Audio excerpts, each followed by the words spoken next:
2 বছরের বেশি সময় ধরে চলছে রাশিয়া ইউক্রেন যুদ্ধ।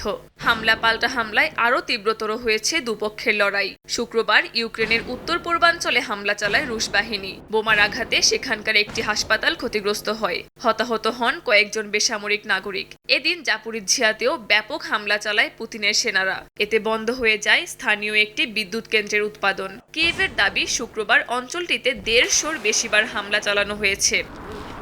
পাল্টা জবাব দিয়ে যাচ্ছে ইউক্রেনও। কিয়েভের দাবি, তাদের সেনাবাহিনীর হামলায় রাশিয়ার 42টি ড্রোন ও একটি মিসাইল ধ্বংস হয়েছে।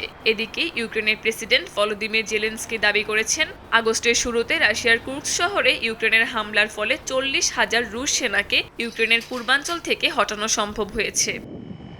ইউরোপীয় দেশগুলোর কাছ থেকে অস্ত্র ও সামরিক সহায়তা পাবার পথ সুগম হয়েছে ইউক্রেনের। দেশটিকে প্রায় 40 কোটি ইউরো সামরিক সহায়তা দেওয়ার কথা জানিয়েছে জার্মানি। এদিকে ইউরোপীয় পার্লামেন্ট রাশিয়ার অভ্যন্তরে দূরপাল্লার অস্ত্র ব্যবহারে ইইউর সমর্থন আদায়ে একটি প্রস্তাব এনেছে। তবে পশ্চিমাদের অস্ত্র দিয়ে রাশিয়ায় হামলা না চালাতে আগেই কঠোর হুঁশিয়ারি দিয়ে রেখেছে মস্কো। কাকুলি আক্তার, সময় সংবাদ।